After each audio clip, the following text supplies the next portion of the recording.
23rd of January 2024. Yesterday I talked about the samadhi, how samadhi concentration develops by development of the continuous mindfulness. And I also talk about the nature, the function, and the manifestation of the samadhi concentration. Meanwhile, I also talk the two good mental qualities to develop by the practicing meditation, the moral fear and the moral shame, which are crucial in human lives in order to avoid bodily unwholesome action, verbal unwholesome action, and mental unwholesome action. And at the end of the talk, I mention when the samadhi develops, at that time we dispel the obsessive kilesas, especially at that time mind is free from 5 kind of hindrances.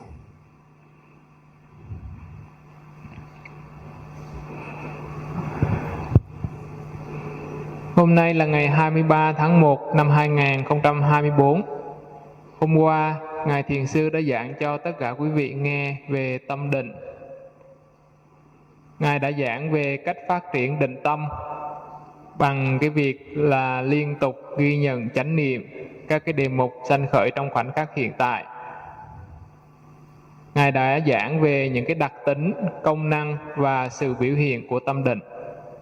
Và Ngài cũng giảng về 2 cái trạng thái tâm tốt mà quý thiền sinh có thể phát triển thông qua sự thiền tập, đó là tâm hổ thẹn tội lỗi và ghê sợ tội lỗi. 2 trạng thái tâm này là pháp bảo vệ thế gian cũng như pháp bảo vệ mỗi cá nhân thoát khỏi những cái hành động, lời nói và suy nghĩ xấu bất thiện. Và Ngài cũng đã giảng rằng khi định tâm phát triển thì người thiền sinh loại bỏ được các cái phiền não tư tưởng trong nội tâm của mình. Và nói cách khác là người thiền sinh sẽ loại bỏ được 5 triền cái hay là 5 pháp chướng ngại khi phát triển được tâm định. 5 hindrances I talked briefly yesterday. 5 hindrances halt or hinder in our practice in order to not to improve our meditation. Especially it halts to not to especially they halt in development of wisdom knowledge. Because if hindrances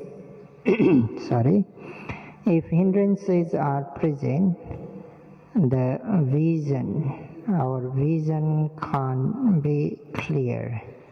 It remains unclear, it remains dark, it remains blur when the hindrances are present.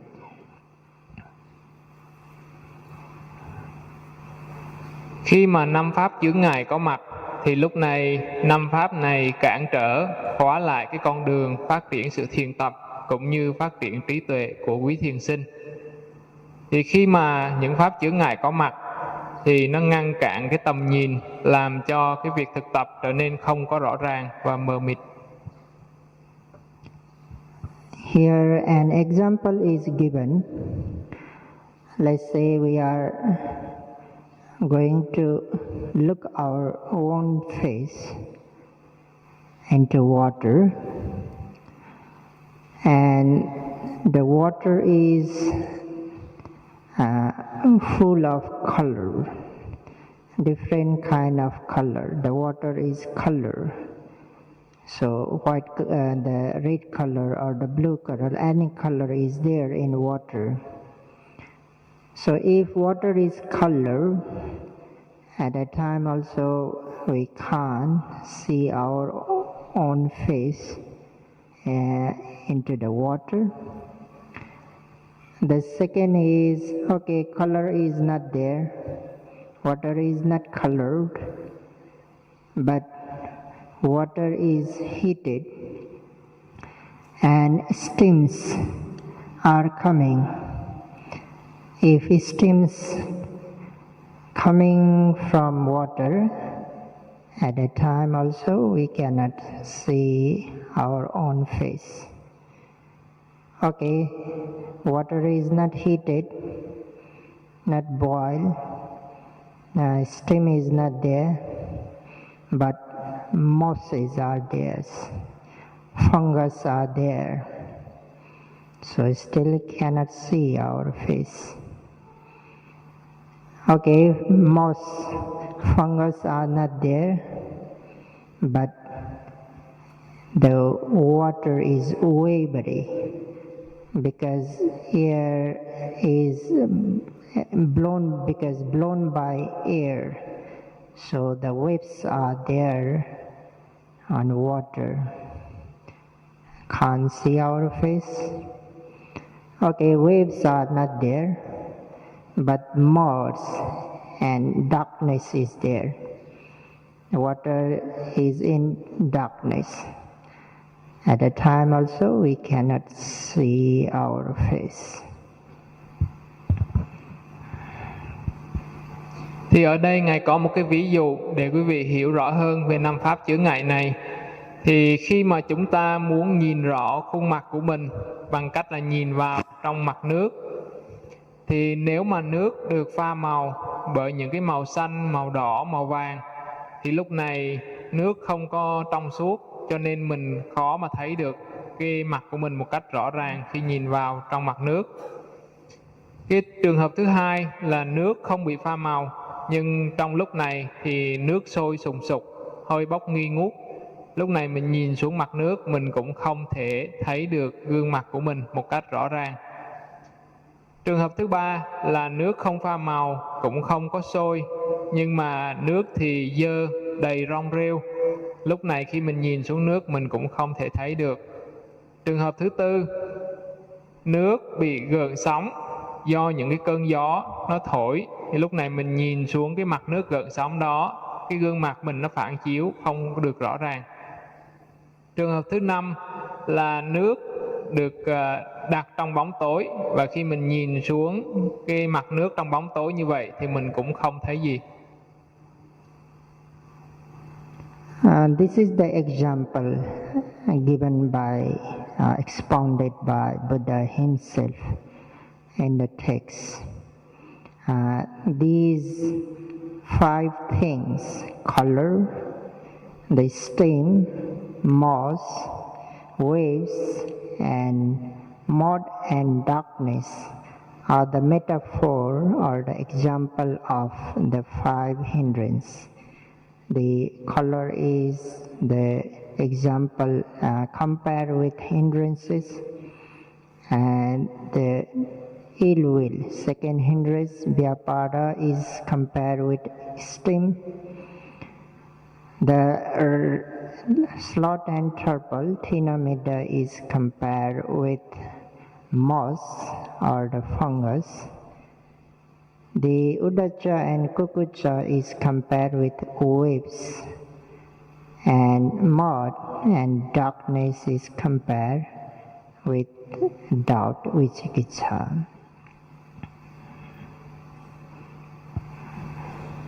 Thì cái ví dụ này được chính Đức Phật đưa ra và được ghi lại trong kinh điển. Cái ví dụ đầu tiên là nước bị pha màu thì được ví giống như là tham dục. Ví dụ thứ hai là nước đang sôi sùng sục thì được ví giống như một cái tâm sân hận. Ví dụ thứ ba là nước bị phủ đầy rong rêu thì được ví với một cái trạng thái tâm giả dưỡi, buồn ngủ.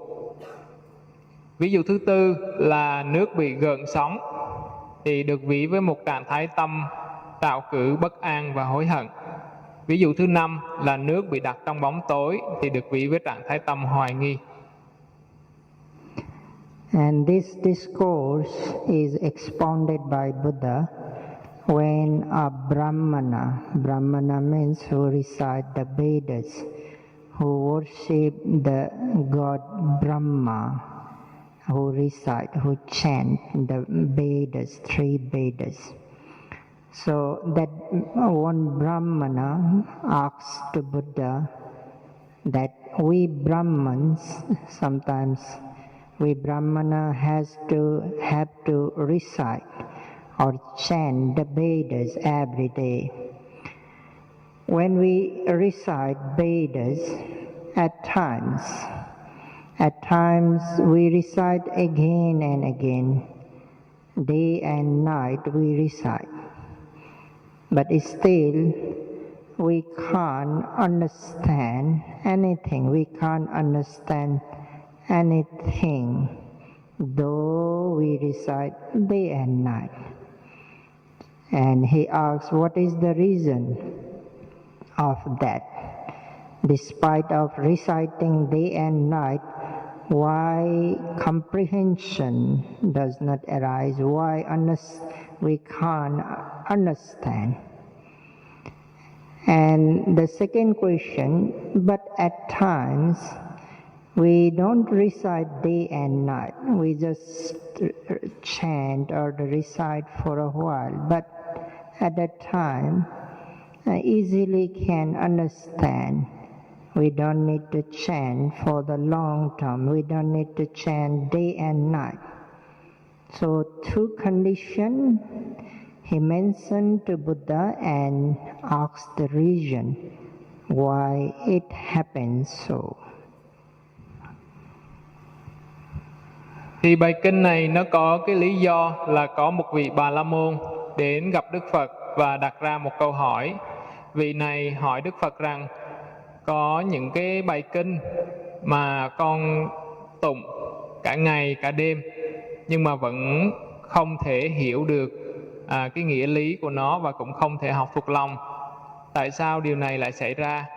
Nhưng mà có những cái thời điểm khác thì không có cần phải đọc cả ngày cả đêm mà chỉ đọc một lúc thôi thì tâm nó rất là dễ hiểu, dễ nhớ và dễ thuộc lòng.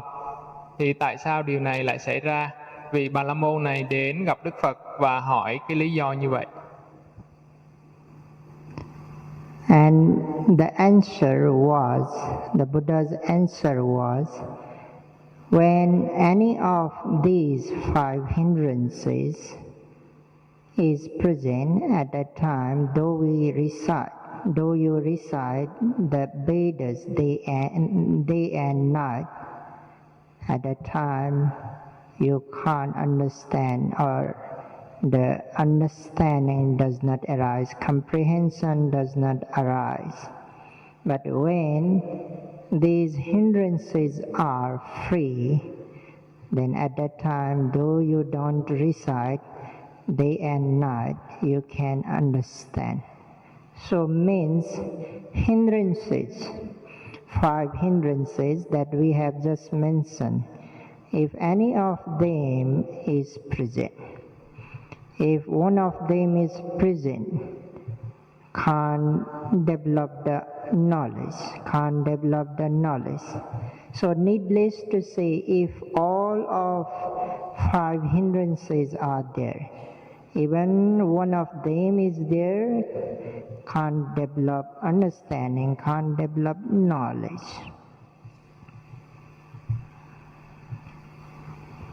Thì Đức Phật mới trả lời vị Bà La Môn rằng bất cứ khi nào mà tâm có xuất hiện một trong 5 cái chướng ngại tâm này thì dù một người có tụng đọc một cái bài kinh cả ngày và đêm thì cũng khó mà hiểu được, cũng khó mà ghi nhớ được.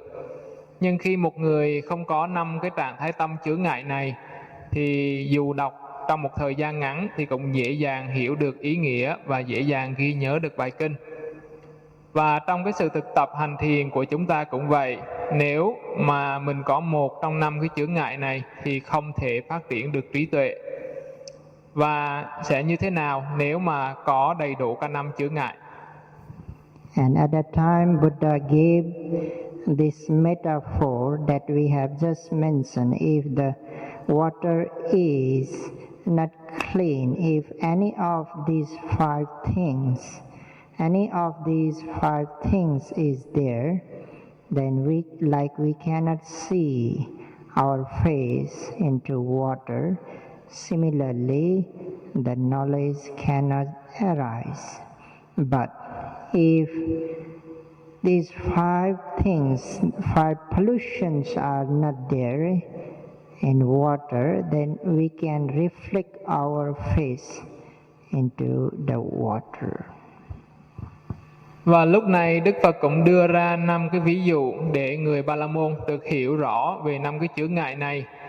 Thì khi mà nước có 5 cái chướng ngại này, như là màu sắc, nước bị sôi, nước bị rong rêu, nước bị gợn sóng hay là nằm trong bóng tối, thì không thể thấy được cái gương mặt mình một cách rõ ràng.